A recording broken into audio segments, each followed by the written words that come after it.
Halo, selamat sore teman-teman pemuda yang dikasih Tuhan. Bagaimana kabar teman-teman? Kita terus bersyukur kalau pada saat sore hari ini kita bisa belajar kebenaran firman Tuhan. Mari sebelum mendengarkan suara Tuhan berbicara bagi kita, terlebih dahulu kita masuk dalam doa. Mari kita berdoa.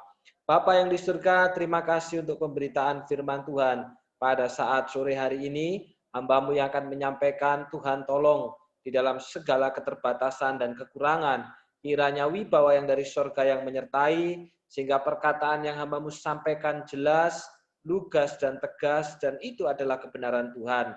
Kami akan mendengar orang-orang muda, tolonglah kami, supaya firman yang kami dengar bukan hanya sebagai satu rutinitas, ataupun hanya sebagai satu kegiatan, tetapi oleh karena kami mengasihi Engkau, sehingga kami menuruti segala apa yang Tuhan katakan. Berbicaralah ya Bapa, sebab kami siap untuk mendengar. Di dalam nama Tuhan Yesus, kami sudah berdoa. Amin. Teman-teman yang dikasih Tuhan, tema kita pada saat sore hari ini adalah first love. Tadi di awal, sesudah memberikan pertanyaan bagi kita, apa yang teman-teman pikirkan ketika mendengar kata first love atau cinta pertama? Apa yang kira-kira teman-teman pikirkan? Saya yakin bahwa jawabannya tadi sudah banyak dan bermacam-macam. Ada di antara kita yang berpikir bahwa cinta pertama itu adalah cinta yang pertama kali, di mana kita mencintai seseorang, di mana kita mencintai lawan jenis. Dan itulah yang selalu kita ingat sepanjang hidup kita. Kita akan selalu ingat bahwa cinta pertama dulu adalah dengan seseorang. Paling tidak ada yang berpikir begitu, saudara. Tetapi saudara, di dalam kenyataannya tidak selalu bahwa cinta pertama itu juga menjadi cinta terakhir. Artinya bahwa siapa yang menjadi cinta pertama, itulah juga yang akan mendampinginya, baik sebagai suami maupun istri. Ternyata di dalam prakteknya sangat jarang ditemukan, walaupun juga ada. Seringkali cinta pertama itu hanya menjadi sebuah kenangan, baik ketika SMP maupun juga ketika SMA, ataupun juga ketika sudah kuliah. Dan ketika sudah menikah, ternyata yang menjadi pasangan bukan cinta pertama. Beda kalau Lesiafet ya. Kalau semu Lesiafet ini cinta pertamanya Cita. Nah, kalau Cita, cinta yang keberapa? Nah, itu tidak perlu kita buka di sini. Oke, baik teman-teman, itu tadi yang kita pikirkan berkaitan dengan cinta pertama, yaitu ketika kita pertama kali mencintai seseorang ataupun juga dicintai seseorang, ketika kita pertama kali tahu gimana rasanya kangen, rasanya rindu, rasanya suka, rasanya dicintai seperti apa. Itu cinta pertama. Nah, demikian juga apakah ada kemungkinan cinta kedua atau second love? Seringkali sangat memungkinkan, saudara. Bahwa kemudian pada akhirnya ada cinta kedua, cinta ketiga, cinta keempat, dan seterusnya. Kalau terlalu banyak, berarti ini suka main-main, saudara ya. Nah, saudaraku yang dikasih di dalam nama Tuhan, dalam kehidupan kita yang namanya cinta pertama, itu selalu kita ingat, selalu kita kenang. Maka pertanyaannya adalah, apakah cinta pertama seperti yang kita pikirkan tadi, itu juga berkaitan atau berhubungan ketika kita mencintai Tuhan, ketika kita mengasihi Tuhan. Apakah ada kaitannya di sana? Nah, teman-teman, ini akan kita pelajari pada saat sore hari ini. Teman-teman yang dikasih di dalam nama Tuhan, bagian yang kita baca dari Wahyu 2 ayat 2, itu adalah firman Tuhan yang berbicara kepada jemaat di kota Efesus. Selama beberapa waktu ini kita akan belajar tentang 7 jemaat. Dan jemaat yang pertama adalah jemaat Efesus atau gereja Efesus. Ya, di sana dikatakan teman-teman di dalam Wahyu 2 ayat yang kedua, aku tahu segala pekerjaanmu, baik jerih payahmu maupun ketekunanmu. Ini Allah yang berbicara, teman-teman. Allah tahu segala pekerjaan gereja Efesus. Allah tahu jerih payah gereja Efesus. Allah tahu ketekunan gereja Efesus. Maka yang dimaksud dengan pekerjaan ini pekerjaan apa? Apakah pekerjaan buka toko? Apakah pekerjaan sekolah? Apakah pekerjaan les-lesan? Atau pekerjaan apa, teman-teman? Pekerjaan yang dimaksud di sini adalah pekerjaan rohani, pekerjaan pelayanan. Jadi dari kata ini, saudara, kita tahu betapa jemaat Efesus ini adalah jemaat yang begitu giat dan rajin di dalam melayani Tuhan. Mereka begitu semangat, teman-teman. Bahkan mereka pun juga tekun di dalam pekerjaan pelayanannya. Dan pujian ini bukan diberikan manusia loh. Kalau manusia yang ngasih kan bisa saja itu karena faktor like or dislike. Suka atau tidak suka. Tapi ini Allah yang memberikan pujian. Allah sendiri yang berkata, aku tahu segala pekerjaanmu. Aku tahu semangat di dalam pelayananmu. Allah mengetahuinya. Dan bukan hanya itu saja ternyata. Dalam ayat selanjutnya dikatakan apa? Aku tahu engkau atau kalian tidak membiarkan adanya dosa di antara anggota-anggota tubuh Kristus. Jadi teman-teman, jemaat Efesus bukan hanya jemaat yang setia, yang semangat di dalam pekerjaan Tuhan. Tapi mereka juga adalah jemaat yang hidupnya itu menjaga kekudusan. Hidupnya itu menjaga kemurnian. Sampai mereka tidak membiarkan ada dosa di tengah-tengah jemaat. Wow, betapa keren teman-teman ya. Kadang ada banyak gereja, banyak jemaat, banyak komisi yang mereka begitu semangat tapi mengabaikan dosa atau bahkan membiarkan dosa terjadi di tengah-tengah komunitasnya. Tapi jemaat Efesus ternyata tidak demikian. Mereka punya semangat yang tinggi di dalam pelayanan, tetapi mereka juga memiliki komitmen kekudusan hidup sehingga tidak membiarkan adanya dosa terjadi di tengah-tengah jemaat. Wow, sangat keren sekali. Dan ternyata juga dikatakan selanjutnya, engkau telah memuji mereka yang menyebut dirinya rasul, tetapi sebenarnya bukan. Mereka bukan hanya semangat di dalam pelayanan, mereka juga bukan hanya komitmen hidup di dalam kekudusan dan kesucian, tetapi juga mereka komitmen untuk hidup di dalam ajaran yang benar. Sehingga ketika ada ajaran yang salah, ajaran yang sesat, masuk di tengah-tengah gereja Efesus, mereka menguji. Tidak hanya asal menerima, tidak hanya asal melakukan atau mendengar, tapi mereka uji ajaran itu. Yaitu dari orang-orang yang menyebut dirinya sebagai rasul. Dan ternyata bukan. Bayangin teman-teman, hebat. Mereka semangat melayani, mereka giat di dalam pelayanan, mereka giat hidup dalam kekudusan, mereka pun juga giat dalam pengajaran. Ketika ada pengajaran yang salah, maka mereka uji apakah pengajaran itu benar atau tidak. Jadi nggak hanya gampangan teman-teman, dapat pengajaran apa langsung diterima dilakukan, tidak. Tapi mereka uji dulu pengajaran itu. Wow, luar biasa sekali. Bahkan selanjutnya dikatakan apa? Kalian sabar dan kalian menderita karena aku dan kalian tidak putus asa. Ternyata teman-teman, mereka bukan hanya semangat di dalam pelayanan. Mereka bukan hanya giat di dalam komitmen untuk hidup dalam kekudusan.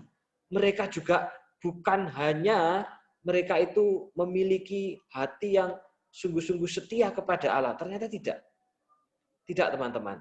Mereka pun bahkan juga apa? Sabar ketika mengalami penderitaan. Dan mereka tidak pernah putus asa sekalipun mengalami berbagai kesulitan karena menjadi orang Kristen. Keren sekali, teman-teman.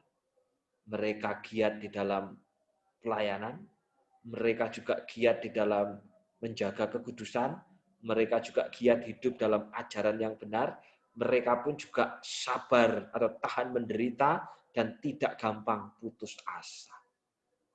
Teman-teman yang dikasih Tuhan, kalau pertanyaan ini diberikan kepada kita, Komisi Pemuda GKT Banyuwangi atau Jemos Youth, apakah kira-kira kita sudah menjadi pemuda yang seperti jemaat di Efesus? Pemuda yang giat di dalam pelayanan, pemuda yang kuat dalam pengajaran, pemuda yang sehat dalam persekutuan.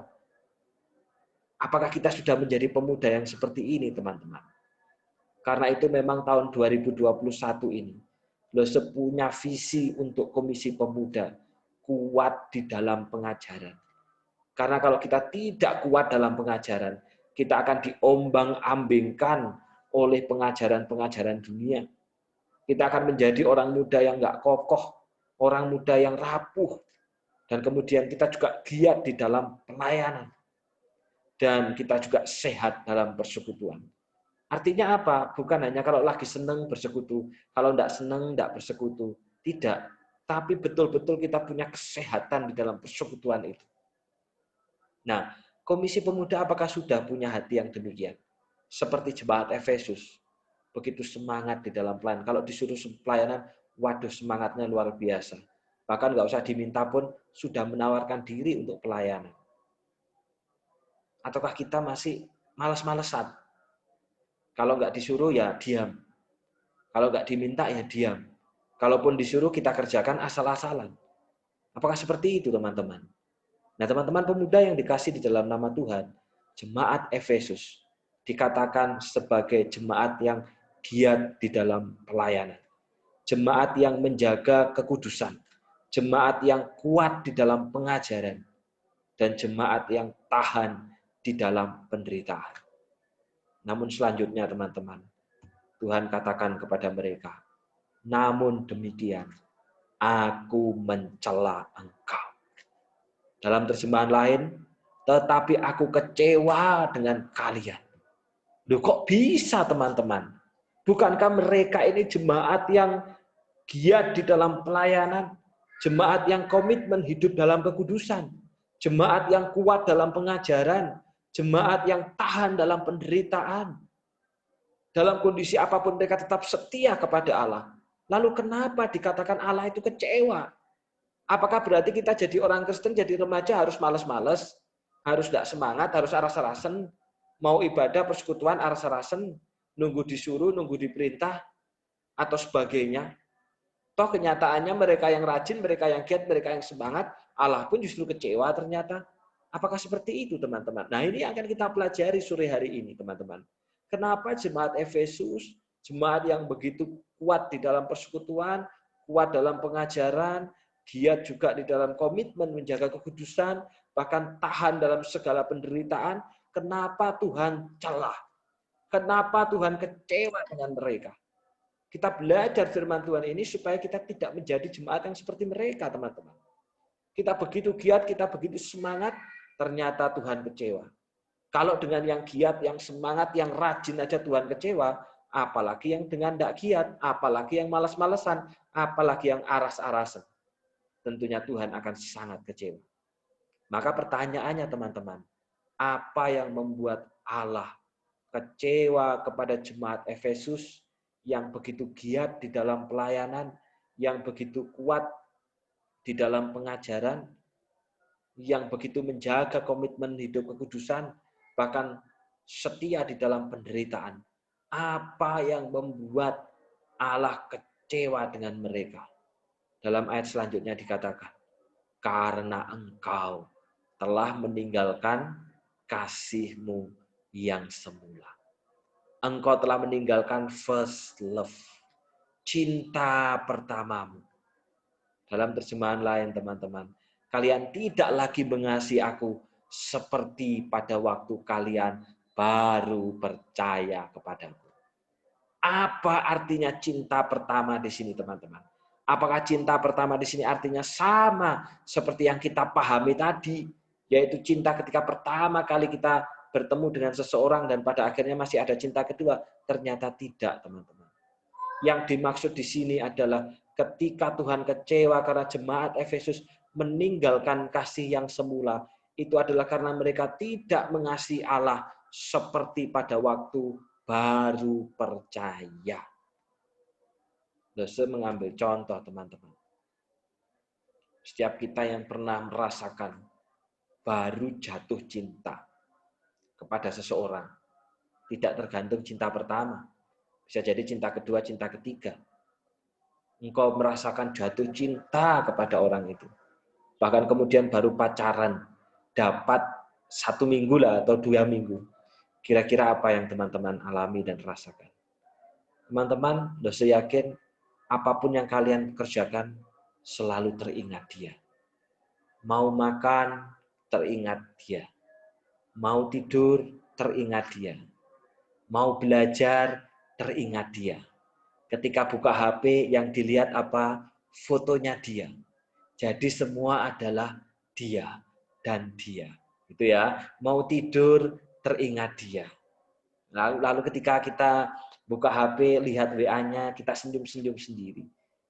Kemudian teman-teman, ketika dia berkata, tolong, aku perlu ini misalkan.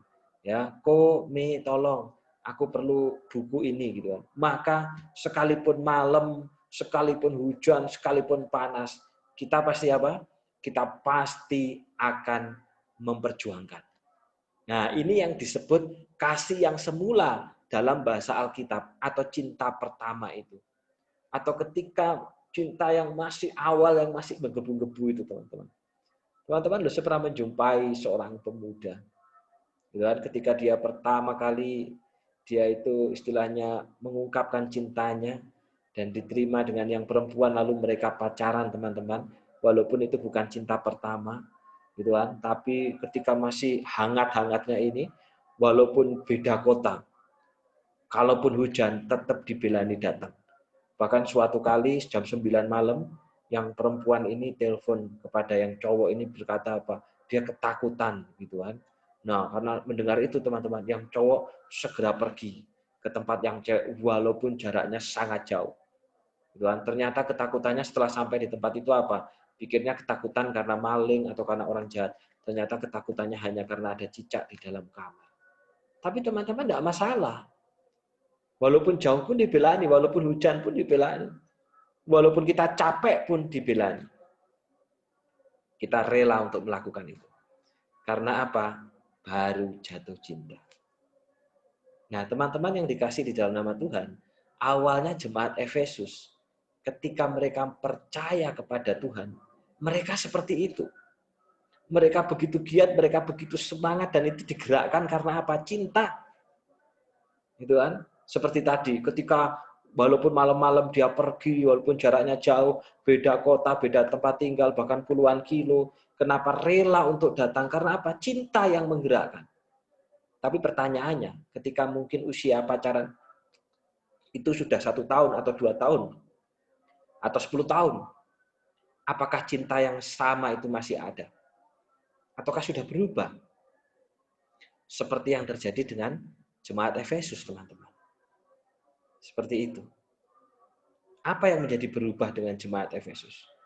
Yaitu adalah ketika mereka giat di dalam pelayanan, ketika mereka giat di dalam pengajaran, ketika mereka giat di dalam menjaga kekudusan, bahkan ketika mereka tahan di dalam penderitaan, ternyata itu bukan karena cinta.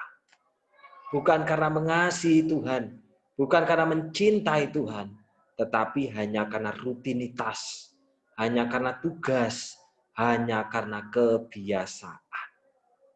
Teman-teman yang dikasih di dalam nama Tuhan, jangan sampai ini pun terjadi dengan kita. Ketika teman-teman ditanya, kenapa teman-teman melayani Tuhan menjadi seorang liturgos? Padahal harus rekaman. Apa jawaban teman-teman? Oh iya, karena dijadwal kok. Coba nggak dijadwal? Berarti kita sudah kehilangan cinta kita semula. Ataupun juga teman-teman, ketika teman-teman ditanya, kenapa engkau ikut persekutuan? Soalnya di absen, nggak enak nanti kalau nggak di absen. Sungkan dengan dosennya, dengan pengurus, nggak enak dengan orang tua. Karena saya disuruh orang tua untuk ikut persekutuan. Maka pertanyaannya, di mana cintamu yang semula? Ketika engkau baru percaya kepada Yesus, apalagi kita yang baru dibaptis atau akan dibaptis, begitu giat, begitu semangat, ikut kelas katekisasi, ikut pemuritan. Tapi pertanyaannya, kenapa kita menjadi luntur hari ini? Kenapa apapun yang kita kerjakan bukan lagi karena mengasihi Tuhan, tetapi hanya karena rutinitas, bahkan hanya karena tugas. Teman-temanku yang dikasih di dalam nama Tuhan, jemaat di Efesus ini ditegur oleh Allah, dan itu mengingatkan kita, ayo komisi pemuda, mulai hari ini, mulai sore ini, apapun yang saudara kerjakan, itu karena cinta, karena engkau mengasihi Tuhan. Ketika engkau giat, ketika engkau semangat, ketika engkau mengerjakan semuanya karena mengasihi Tuhan. Dan ketika karena engkau mengasihi Tuhan, maka bukan hanya sekedar selesai. Kalau hanya karena tugas, ya wis pokoknya selesai. Kalau hanya rutinitas, ya wis pokoknya ibadah. Setelah itu ya sudah. Teman-teman yang dikasih dalam nama Tuhan, kita telah kehilangan kasih yang semula jika demikian. Karena itu teman-teman, hari ini, kalau jika ada teman-teman mulai undur, apalagi yang sudah dibaptis, apalagi yang pernah mengikrarkan janji di depan Tuhan dan jemaatnya, janji untuk setia, Allah tetap memperhatikan teman-teman. Dan jika hari ini engkau mulai malas, engkau mulai menghindar, engkau mulai tidak punya lagi gairah di dalam hidup persekutuan, ingat teman-teman, di mana kasihmu yang semula. Di mana cintamu yang semula kepada Allah itu. Di mana cinta kita seperti ketika kita baru percaya yang begitu menggebu-gebu. Yang begitu luar biasa. Sebaliknya teman-teman, jika hari ini kita sudah rajin, kita sudah semangat, kita sudah giat. Mari semua rajin, giat, dan semangat itu kita lakukan karena kita mengasihi Tuhan. Bukan karena rutinitas dan tugas. Dan kata Tuhan teman-teman, dalam Wahyu 2 ayat yang kelima, sebab itu ingatlah betapa dalamnya engkau telah jatuh. Teman-teman, ini adalah kejatuhan yang luar biasa. Ketika seseorang kehilangan kasih yang semula, kehilangan cinta yang pertama kepada Tuhan, kehilangan cinta seperti ketika baru percaya, itu adalah kejatuhan rohani. Sekalipun begitu giat, sekalipun begitu rajin, sekalipun begitu semangat dan itu dilakukan bukan karena mencintai Tuhan, hanya karena mengisi waktu kosong, hanya karena rutinitas, hanya karena tugas, hanya karena disuruh orang tua, saudara-saudara bersekutu, kita telah jatuh secara rohani. Kita mengalami kejatuhan jika itu yang terjadi, teman-teman. Karena itu, teman-teman, sebelum kita makin jatuh lebih dalam, maka kata surat Wahyu ini, katakan di sana, kembalilah kepadaku dan bekerjalah seperti dahulu. Gimana, saudara? Ayo balik. Dan mari kita melayani Tuhan, giat persekutuan seperti dulu. Ketika kita baru mengenal Tuhan, ketika kita baru percaya, ketika kita mau dibaptis, ketika kita ikut katekisasi, kita begitu semangat, kita begitu giat, kita begitu rindu. Ayo kita balik lagi. Karena kalau kita biarkan kondisi kita seperti hari ini, segala sesuatu kita kerjakan bukan karena mengasihi Tuhan, terlebih kesetiaan kita mulai pudar, maka kita akan jatuh lebih dalam. Ayo Komisi Pemuda, bangkitlah orang-orang muda. GKT Banyuwangi, bangkit, giat di dalam kuat di dalam pengajaran, giat di dalam pelayanan, dan sehat dalam persekutuan. Minta ampun, kembalilah kepada Tuhan. Jikalau kita mulai kehilangan kasih yang semula. Hanya Tuhan yang bisa memulihkan kita, teman-teman. Hanya Tuhan yang sanggup menyembuhkan kita. Kalau mulai hari ini kita sudah mulai merasa mau mundur daripada Tuhan. Jangan, kalau engkau sudah tahu mau jatuh, jangan kau teruskan. Karena itu akan membuat kita makin jatuh lebih dalam. Tapi kembalilah seperti kasih kita yang semula. Tuhan memberkati. Mari kita berdoa. Terima kasih Bapa untuk firman-Mu pada saat malam hari ini. Yang mengingatkan kami Tuhan. Supaya kami tidak menjadi seperti jemaat di Efesus. Sekalipun mereka rajin, sekalipun mereka giat, sekalipun mereka kuat dalam pengajaran, tetapi Tuhan tegur. Karena apa? Karena mereka telah meninggalkan kasih yang semula. Segala sesuatu yang mereka kerjakan bukan lagi karena mencintai Tuhan, tetapi hanya karena rutinitas, tugas, karena formalitas, dan hanya karena kebiasaan saja. Oh, ampuni kami Bapa. Jikalau ada di antara kami yang pada saat malam hari ini, kami mulai undur, kami mulai jauh, kami mulai malas di dalam persekutuan, bahkan perjanjian dengan Engkau. Ingatkan kami Tuhan, akan cinta kami yang semula, kasih kami yang semula. Seperti ketika kami mau dibaptis, seperti ketika kami mau katekisasi, betapa kami semangat, betapa kami giat. Dan bagi kami yang hari ini sudah giat, hari ini sudah semangat, Tuhan tolong murnikan kami. Supaya segala sesuatu yang kami kerjakan, semangat kami dalam pelayanan, giat kami dalam persekutuan, kekuatan kami dalam pengajaran, komitmen kami untuk hidup dalam kekudusan, itu adalah karena mengasihi Engkau, bukan karena yang lain. Sehingga ketika itu karena mengasihi Tuhan, maka apapun hanya Tuhan yang akan dipermuliakan. Terima kasih Bapak, bangkitkan Komisi Pemuda, GKT Banyuwangi, yang sore hari ini mendengarkan suara Tuhan, berbicara bagi setiap kami. Supaya kami menjadi orang-orang muda yang kuat di dalam pengajaran, giat di dalam pelayanan, dan sehat dalam persekutuan. Dalam nama Tuhan Yesus, kami sudah berdoa. Amin. Selamat malam dan Tuhan Yesus memberkati saudara-saudara.